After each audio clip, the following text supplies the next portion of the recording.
Kalau sebenarnya ETF ini apa nih Mas Zulwan?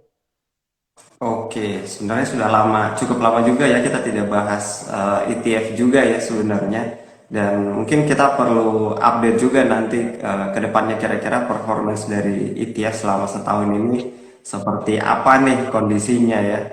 Nah, kalau ETF sendiri mungkin bagi Bapak Ibu yang belum tahu, ETF adalah salah satu reksadana yang berbentuk kolektif ya, KIK namanya, yang perdagangannya itu diperdagangkan di bursa efek atau biasa disebut juga kalau ETF itu bentuknya sama persis dengan reksadana, tapi ini diperdagangkan secara real time di bursa efek Indonesia atau sama persis perdagangannya dengan saham seperti itu.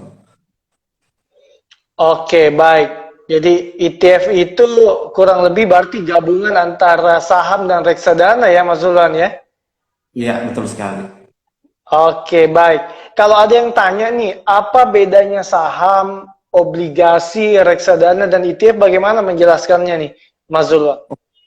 Kalau terkait perbedaan karakteristik sendiri terkait ETF dan juga reksadana maupun saham, ada beberapa hal ya yang membedakan. Yang pertama, kalau di reksadana sendiri, perbedaan paling mencolok adalah kalau di reksadana kita hanya bisa melakukan pembelian itu satu kali di satu hari dan settlementnya hanya satu hari. Jadi kalau misalnya Bapak Ibu sudah melakukan pembelian satu reksadana, itu hanya akan keluar nilainya itu satu kali saja di satu hari. Jadi akan diinformasikan di akhir waktu atau di akhir market biasanya akan ada yang Bapak Ibu terima itu namanya temporary NAV.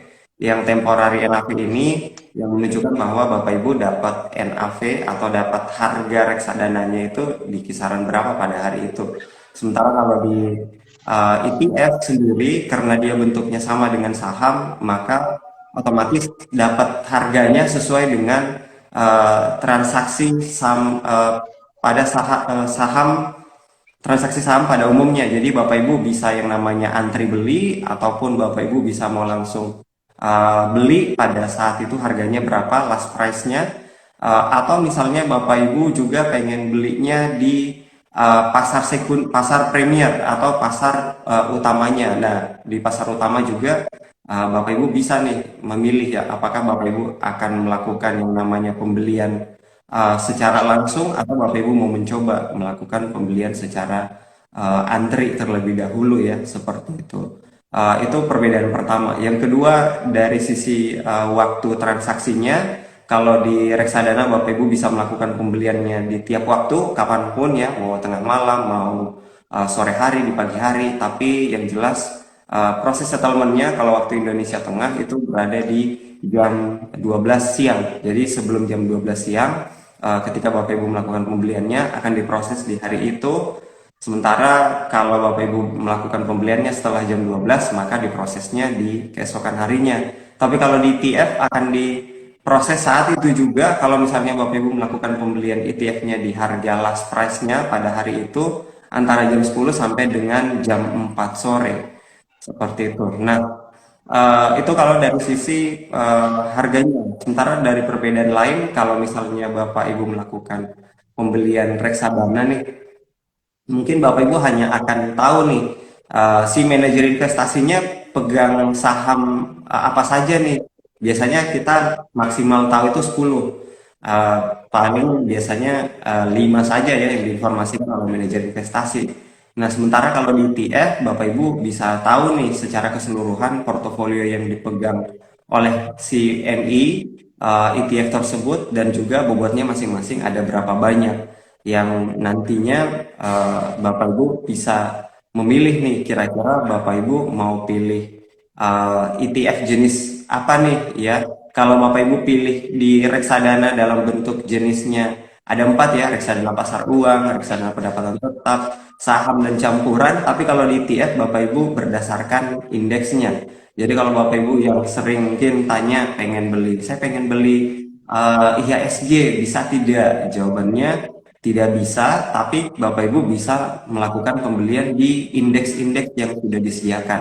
Misalnya kayak indeks LQ45, indeks high dividend, indeks consumer dan lain-lain sebagainya, Bapak Ibu bisa melakukan pembelian di indeks-indeks tersebut sesuai dengan keinginan Bapak Ibu masing-masing seperti itu. Oke, baik. Jadi memang kalau saya lihat tadi dari penjelasan Mas Zulwan ada beberapa hal yang menarik ya. Yang pertama tadi jam perdagangannya berbeda dengan reksadana yang kalau reksadana mungkin ada waktu settlementnya ya. Jadi di jam tertentu di situ terjadi settlement.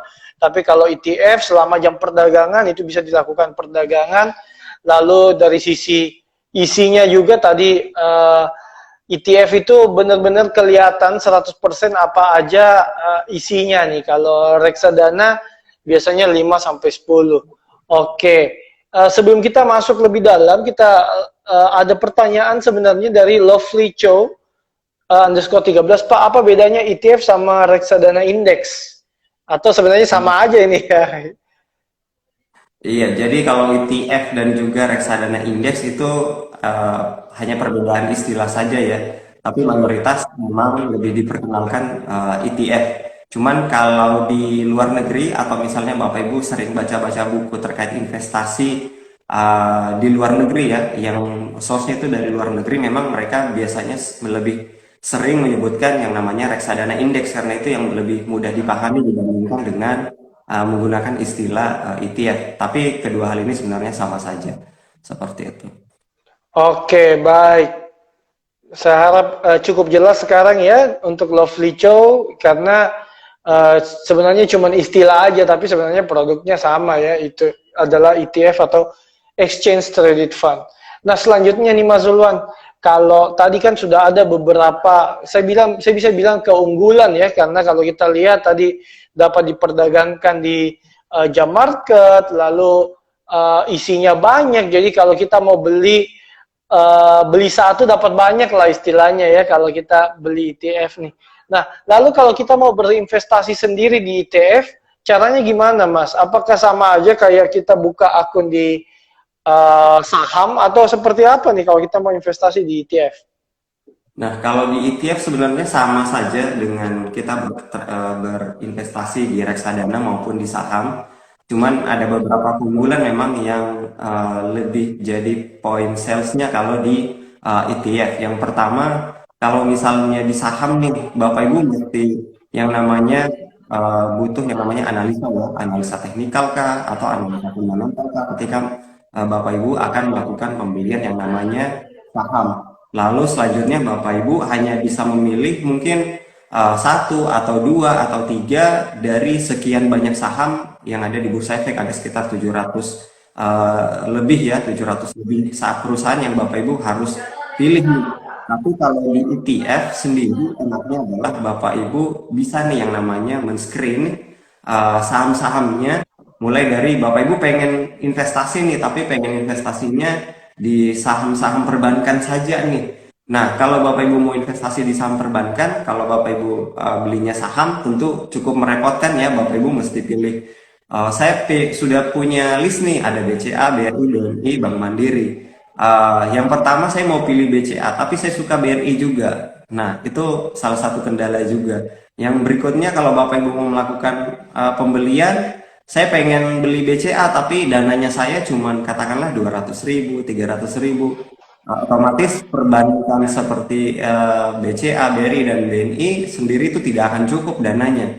Nah, sementara kalau di ETF sendiri, Bapak Ibu tidak perlu repot-repot. Yang pertama, melakukan yang namanya analisa fundamental, analisa teknikal, itu tidak perlu. Kenapa? Karena di ETF sendiri, Bapak Ibu cukup memilih salah satu sektor atau salah satu indeks yang Bapak Ibu ingin beli.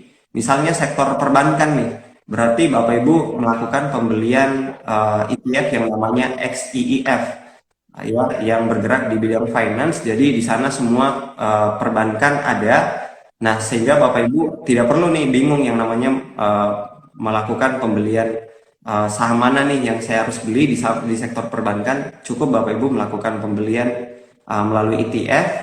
Bapak Ibu sudah dapat nih seluruh saham-saham perbankan yang mungkin Bapak Ibu suka dan juga dengan harga yang cukup terjangkau. Kalau misalnya perbankan Bapak Ibu mungkin butuh uang sampai puluhan juta, Sementara kalau di ETF, Bapak Ibu cukup mengeluarkan dana sekitar mungkin 100 sampai 200 ribu untuk mendapatkan satu lot ETF tersebut yang isinya sudah ada tuh perbankan-perbankan yang mungkin Bapak Ibu sukai seperti itu.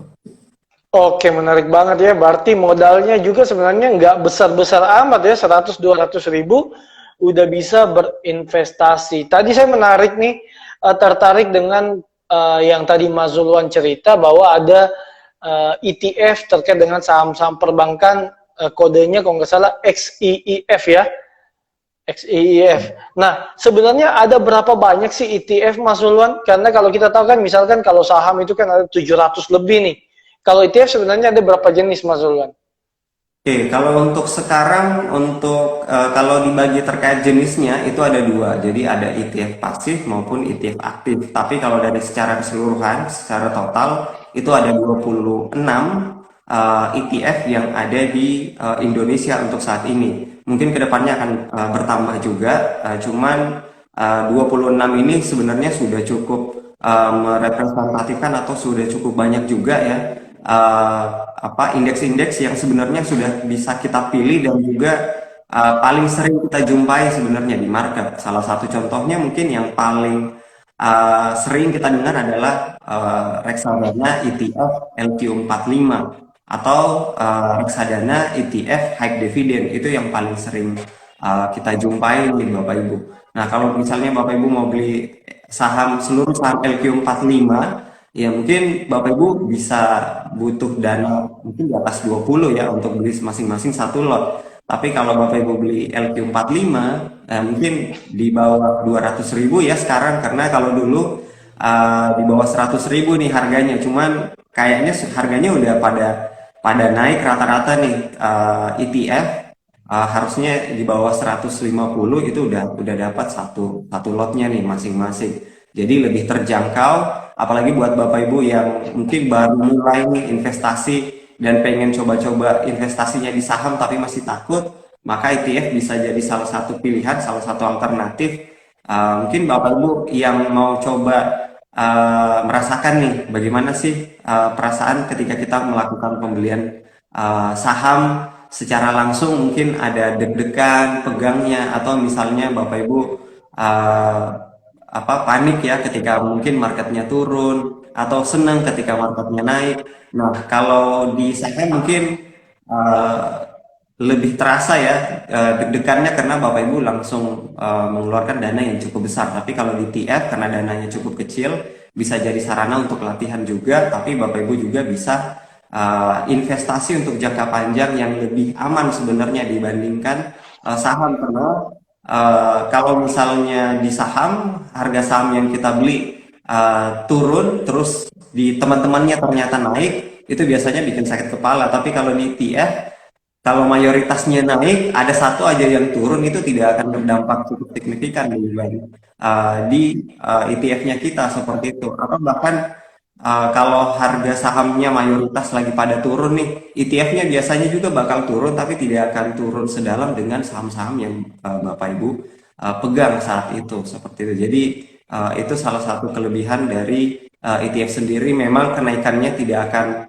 signifikan seperti saham pada umumnya, tapi kalau dia naik maupun turun itu tidak akan se-volatile saham-saham yang mungkin Bapak Ibu sudah lihat pergerakannya di market. Seperti. Oke, baik. Sempat tadi disinggung sedikit Mas Zulwan terkait dengan ETF. Jenis ETF ada dua ya. Ada aktif dan yang pasif. Sebenarnya apa yang membedakan nih Mas Zulwan? Oke, kalau yang terkait perbedaan aktif dan pasif di sini lebih ke pergerakan harganya ya, dan juga dari sisi pengelolaannya sendiri. Kalau dari aktif itu biasanya reksadananya itu biasanya lebih tinggi kenaikannya, atau bisa lebih di atas dari indeks yang dia ikuti. Contohnya misalnya XIIF. XIIF kalau misalnya harga indeksnya ya, indeksnya itu naik 0,6, dia mungkin bisa lebih tinggi, katakanlah 1%, atau misalnya 1,2%. Jadi mengalahkan indeksnya. Jadi dia berusaha mengalahkan indeksnya. Kalau misalnya turun pun juga dia biasanya bakal turun lebih dalam dibandingkan dengan indeksnya. Tapi kalau indeks yang pasif itu akan mengikuti secara persis pergerakan dari indeks yang dia ingin ikuti. Contohnya LQ45. LQ45 salah satu ETF yang bergerak pasif ya, karena mengikuti sama persis dengan pergerakan indeksnya. Indeksnya naik 1%, dia juga biasanya bakal naik 1%. Adapun mungkin perbedaannya biasanya hanya terkait terpaut 0,0, 0,2 atau 0,1 biasanya seperti itu. Oke, baik. Mas Zulwan, misalkan saya udah tertarik nih untuk buka akun ya, buka untuk berinvestasi di ETF. Kan kita kalau mau investasi di ETF bisa juga melalui Indo Premier ya.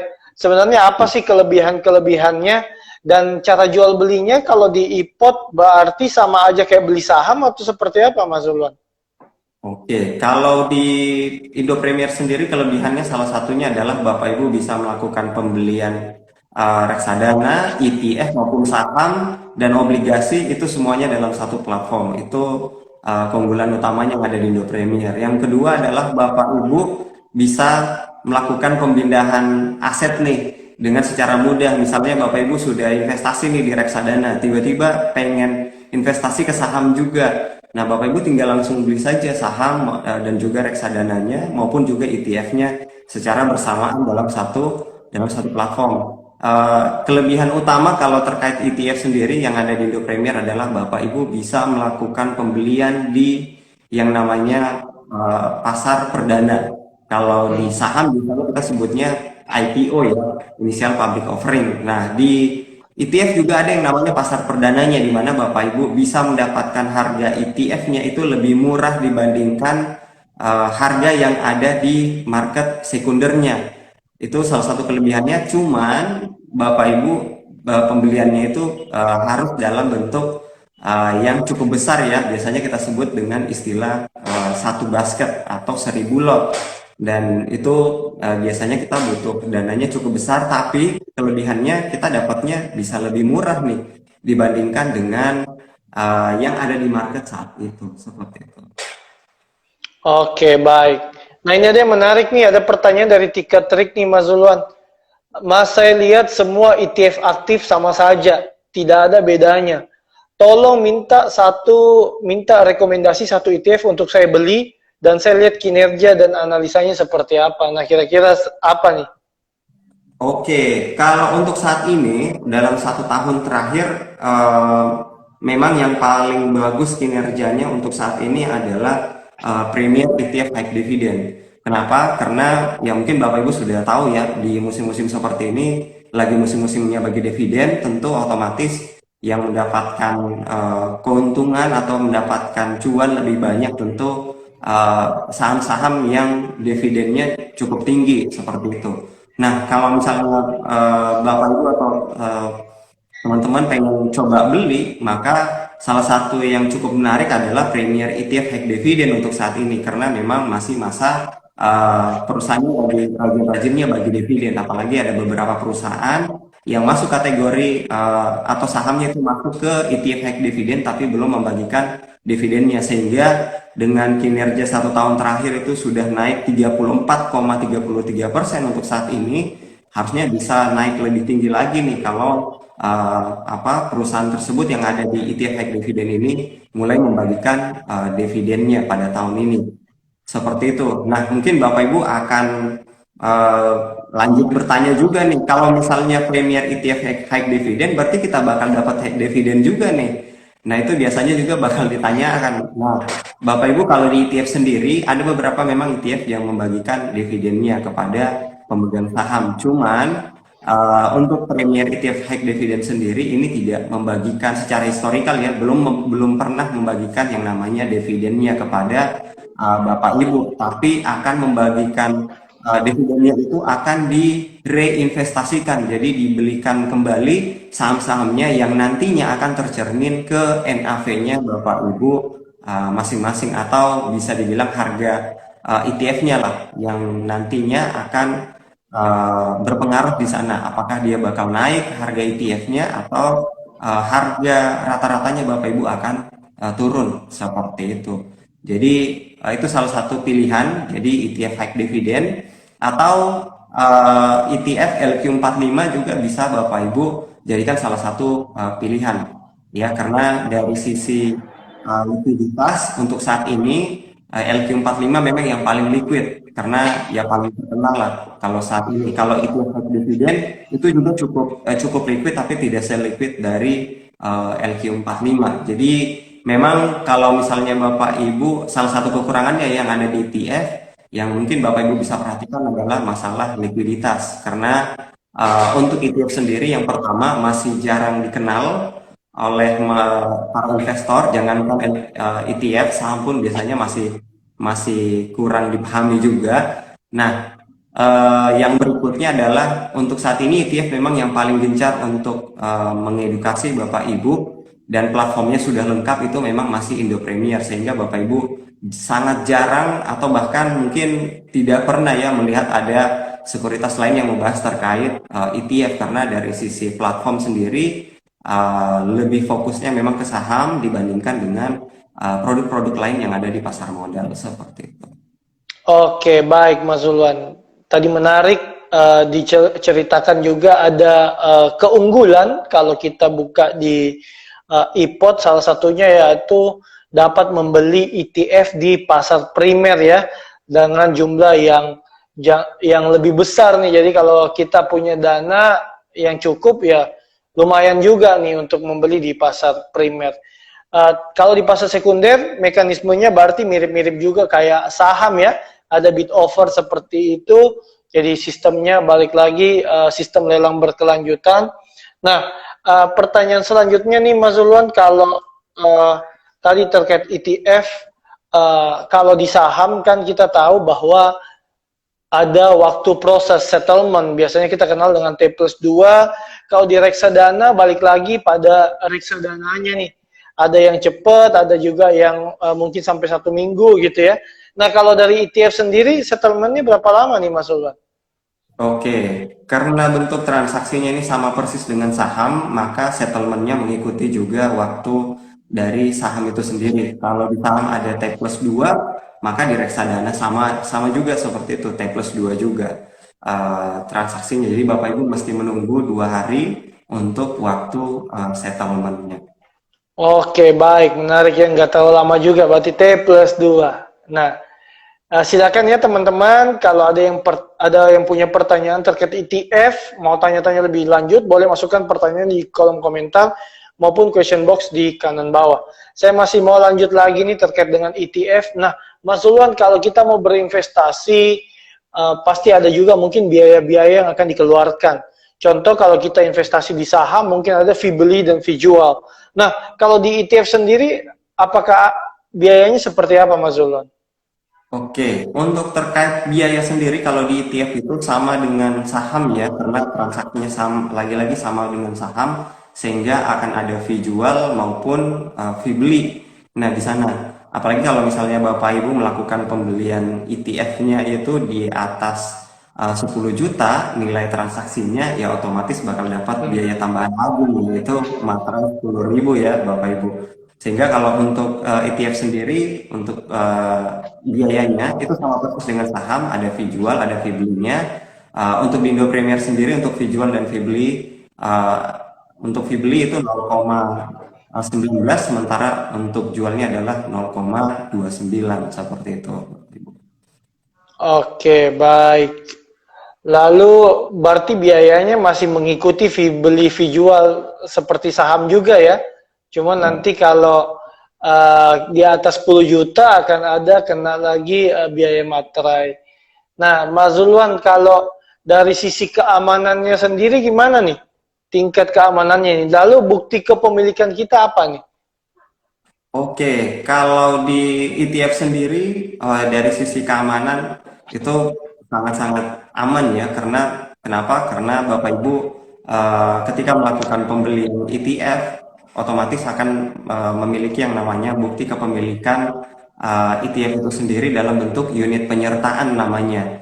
Cuman kalau di Bapak Ibu melakukan pembelian otomatis akan masuk di portofolio yang saham ya, jadi bentuknya akan sama persis dengan saham, Cuman kalau Bapak Ibu uh, melakukan pembelian itu di di saham, akan dapatnya satu lot dengan jumlah per lembar saham ya, senilai 100 lot ya, 100 lembar untuk satu lot. Sementara kalau di ETF sendiri bentuknya lebih ke unit penyertaan, yang dalam hal ini Bapak Ibu dapatnya satu lot, cuman isinya per lembar itu sudah bukan 100 lembar otomatis saham BCA misalnya atau Telkom, tapi Bapak Ibu mungkin dalam satu ETF itu ada satu lot BCA-nya, ada dua lot BRI-nya, ada tiga lot saham BTN-nya mungkin, dan seterusnya. Jadi masing-masing sudah punya bobot yang Bapak Ibu nanti bisa cek nih bobot masing-masing kepemilikan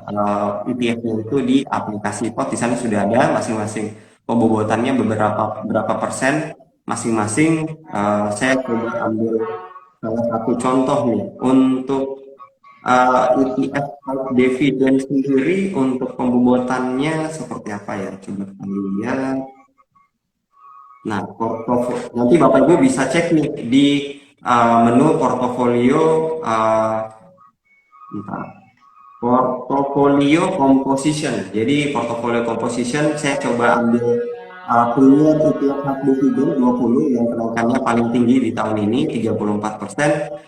Kalau dari sisi paling banyak nih kepemilikannya untuk di high dividend saat ini ada di BRI ya sekitar 15%, lalu ada Bank Mandiri di 14%, lalu ada Telkom 14%, lalu ada BCA di 13%. Sementara sisanya berada di bawah 10% ya masing-masing kepemilikan dalam bentuk satu lot ETF high dividend 20 tersebut seperti itu.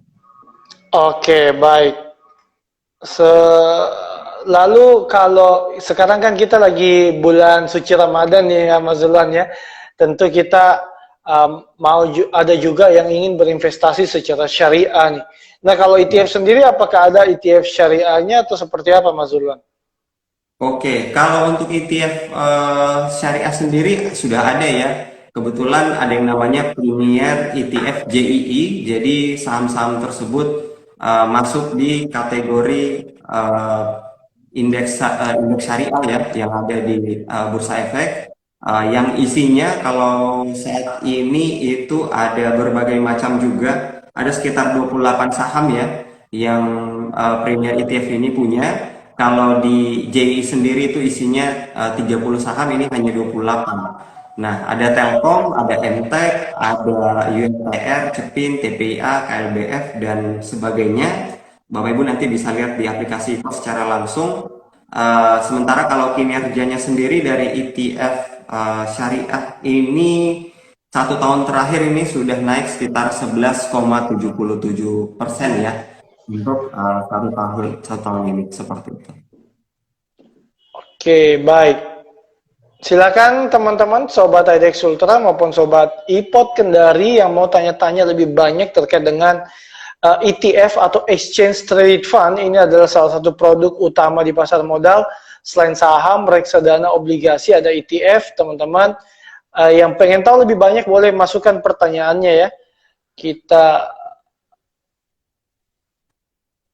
Oke, ini ada pertanyaan nih tadi dari Tika Tri kembali. Ada reksadana saham, ada reksadana indeks. Apakah ETF ini instrumen diversifikasi atau instrumen substitusi? Dan pembanding dari ETF itu yang mana Pak dari kedua instrumen yang disebutkan tadi nih? Nah, jadi ETF ini lebih cocok seperti reksadana saham atau reksadana indeks? Oke, kalau sebentar, tadi saya coba cermati dulu nih pertanyaannya. Diversifikasi atau substitusi, kalau untuk ETF sendiri itu lebih ke diversifikasi ya.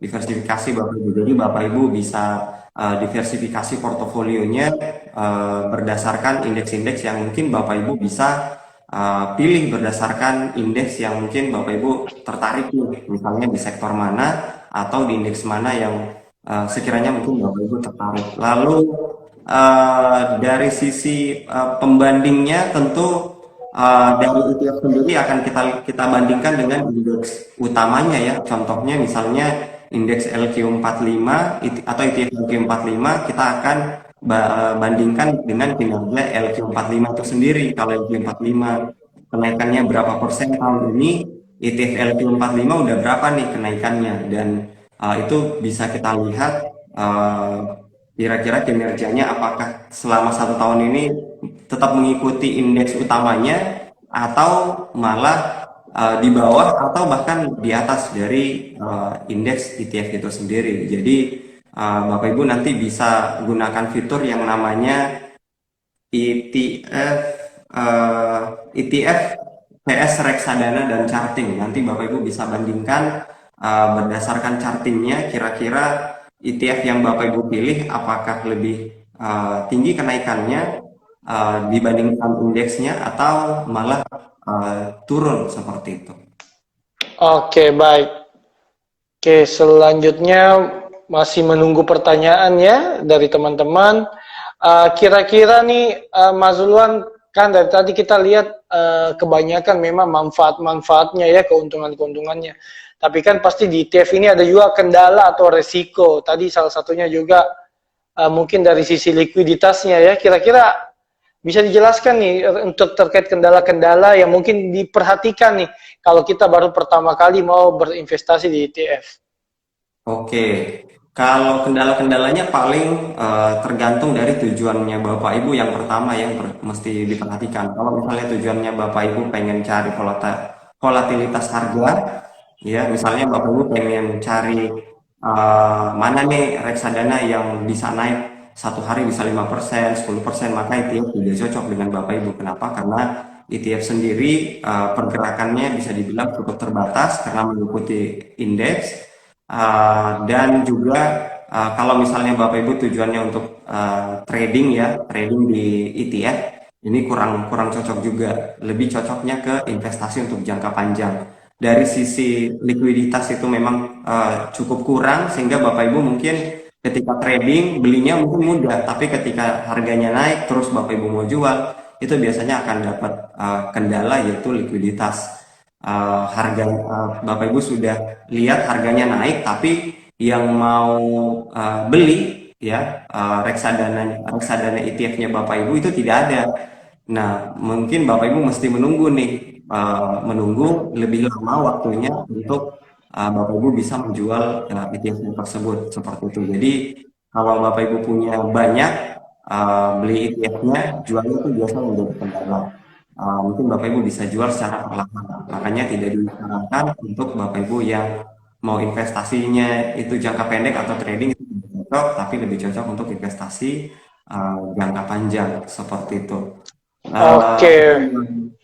Resiko yang paling besar ya kan, sementara kalau resiko yang paling kecil ada juga nih, yaitu ketika Bapak Ibu melakukan pembelian ETF tapi ternyata ETF-nya malah tidak sesuai dengan analisanya Bapak Ibu, atau indeksnya itu bisa dibilang turun ya. Nah, itu adalah resiko paling kecilnya. Kabar gembiranya adalah kalau misalnya indeksnya itu turun atau mayoritas saham yang ada di indeks tersebut turun, Bapak Ibu tidak perlu terlalu khawatir karena penurunannya itu tidak akan sedalam dari indeks atau saham-saham yang berada di dalam portofolio tersebut. Seperti itu.